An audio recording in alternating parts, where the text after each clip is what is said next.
பாபாவோ கருணாலயம், பாதம்தான் கமலாலயம். பாபாவோ கருணாலயம், பாதம்தான் கமலாலயம். அந்த குழந்தையே, வாழ்க்கையில் சந்தோஷம், நிம்மதி இவற்றை நீ தேடுவது எனக்கு வியப்பாய் உள்ளது. ஏனப்பா இப்படி சொல்கிறீர்கள் என்றுதானே கேட்கிறாய்? சந்தோஷம் உலக பொருட்களில் இல்லை குழந்தையே, அது உணர்வுகள். அவை உனக்கு உணர்த்தும் பொருளில் தான் இருக்கிறது. நிம்மதி நீ கை நீட்டி ஒருவருக்கு உதவி செய்தால் மட்டும் வருவதில்லை. மனதார இவர்கள் நன்றாக இருக்க வேண்டும் என்று ஆத்மார்த்தமாக நினை. உனக்கு நிம்மதி என்ற காற்று தென்றலாய் வீசும். என்றைக்கும் சந்தோஷமும் நிம்மதியும் வெளியில் தேடாதே. ஏனென்றால் அது வெளியில் இல்லை, உனக்குள் தான். உன்னை மாற்றும் எல்லா மாறுதல்களும் இருக்கிறது. பல பேர் வாழ்க்கையை வாழ்வதற்கு தைரியம் இல்லாமல் இன்று பல துயரங்களை அனுபவித்து வருகின்றனர். ஆனால் நீயோ அனைத்தையும் கடந்து நானே கதி என்று என்னை நம்பி என்னிடத்தில் பொறுப்புகளை ஒப்படைத்து சதா சர்வகாலம் என்னை விடாமல் பூஜித்துக் கொண்டிருக்கிறாய். உன்னை வழிநடத்தும் ஆசான் நான். உன்னை வாழ்க்கையில் வியக்கும் வண்ணம் உயர்த்துவது எனது கடமை. நான் இருக்கிறேன், நம்பிக்கை இழந்து விடாதே. விதைத்தவுடன் அறுவடைக்கு செல்வது எப்படி நடக்கணுமோ அப்படிதான் வேண்டியது உடனடியாக பலிக்க வேண்டும் என நினைப்பது. வாழ்வில் போராட்டங்கள் எதற்கு என்று நீ யோசித்துள்ளாயா? அப்படி நீ யோசிக்கும் போது உன் மனமும் உன் புத்தியும் என்ன சொல்கிறது என்று உணர்ந்துள்ளாயா? அப்பா, என் வாழ்வில் போராட்டங்களை தாண்டி வரவே எனக்கு திக்குமுக்காய் இருக்கிறது. இதில் அந்த போராட்டங்களின் காரணத்தை எப்படி உணர்வது? கழுத்து வரை பிரச்சனை இருக்கும் போது அதற்கு என் கவனம் எப்படி செல்லும் என்றுதானே கூறுகிறாய். நீ ஒன்று கேள்விப்பட்டுள்ளாயா? ஆரம்பம் எதுவோ முடிவும் அங்கேதான் அமைந்திருக்கும். புரியவில்லையா? உன் போராட்டங்களுக்கான தீர்வு உன்னிடத்திலே இருக்கிறது.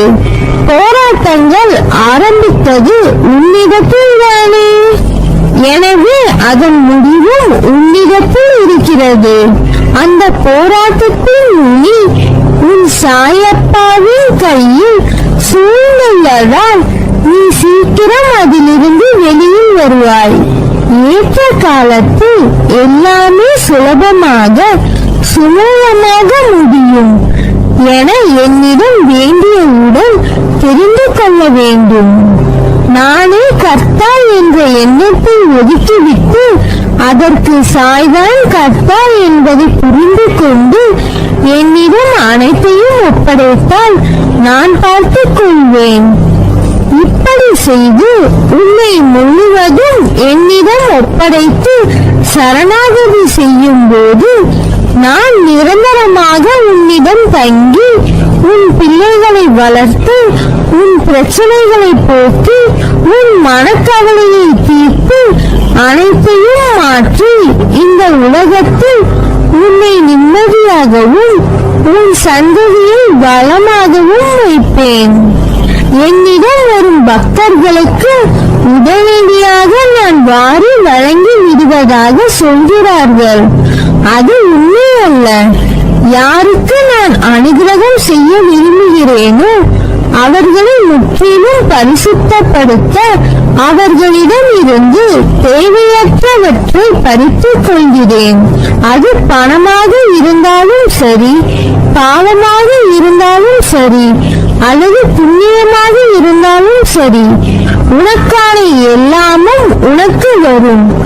நான் ஏமாந்து விட்டேன், என்னை ஏமாற்றி விட்டார்கள், கடன்காரன் ஆகிவிட்டேன், நட்டப்பட்டு விட்டேன் என்றெல்லாம் எப்படியெல்லாமோ புலம்பிக் கொண்டு என்னிடம் வருகின்ற சாய் பக்தர்களுக்கு நான் எடுத்து சொல்கிற விஷயம் இதுதான்.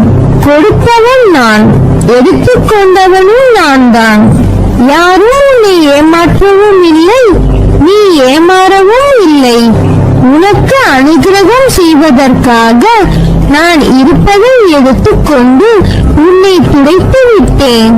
எனவே முன்பு இருந்ததை விட பல மடங்கு அதிகமாக பெறப்போகிறாய். நீ எதையும் இழக்கவில்லை, அதனால் வருத்தப்படாதே. போனதெல்லாம் பகவானின் அருளால் போனது என்று நினை. வாழ்க்கையில் இன்றுதான் புதிதாக ஆரம்பித்ததாக எண்ணி பாபாவின் துணையோடு தைரியமாக மீண்டும் களத்தில் இறங்கு. ஒரு ஆரம்பம் இருந்தால் ஒரு முடிவும் உண்டு. பிறப்பு உறுதி செய்யப்பட்டால் இறப்பு உறுதி. நமக்கு கிடைத்த இந்த மானிட பிறவியை மகிழ்ச்சியோடு பொறுமையோடு வாழ வேண்டும். நாம் செய்கின்ற செயல்கள் நாளை சரித்திரம் படைக்க வேண்டும். எந்த ஒரு காரியத்தையும் தொடங்கும் முன் என்னை நினைத்து தொடங்கு, என் நாமத்தை உச்சரி, அதை நான் சுமூகமாக முடித்து வைப்பேன். இந்த மானிட படைப்புகள் அனைத்தும் அற்புதமானவை. கலங்காதே. நீ பட்ட வேதனை, அவமானம், மனக்கசப்பு, வறுமை, கடன் தொல்லை ஒரு முடிவுக்கு வரும். அனைத்தையும் நான் பார்த்து கொண்டுதான் இருக்கிறேன். நீ செய்த பாவங்கள், தவறுகள் அனைத்தும் இன்றோடு ஓடி ஒளிந்து விட்டது. தொட்டது பொன்னாகும் நேரம். ஒரு நாளும் கலங்காதே. அப்பா நான் இருக்கிறேன். நாட்களை எண்ணிக்கொண்டு இரு. நீ அடுத்தவனுக்கு உதவி செய்யும் நேரம் வந்துவிட்டது. பிரிந்து சென்றவர் கூடும் நேரம். பெரும் செல்வந்தர் ஆகப் போகிறாய். காத்திரு, கலங்காதே, மகிழ்ச்சியாக இரு. இப்போது வருகிற முன்னேற்றத்தை யாரும் தடுக்க முடியாது. உன்னிடம் ஒன்று பிடுங்கப்பட்டால் அது 10 பெருகி உன்னிடமே திரும்பி வரும். அதற்கு முன் உன் மனதில் நீயே ஒரு நிகழ்வுகளை கற்பனை செய்யாதே. உன்னுடன் நான் இருக்கிறேன், கலங்காதே. என்றும் எதற்காகவும் நல்லதே நடக்கும். நீ என் பரிபூர்ண அருளும் ஆசீர்வாதமும் அன்பும் பெற்ற என் செல்ல பிள்ளை.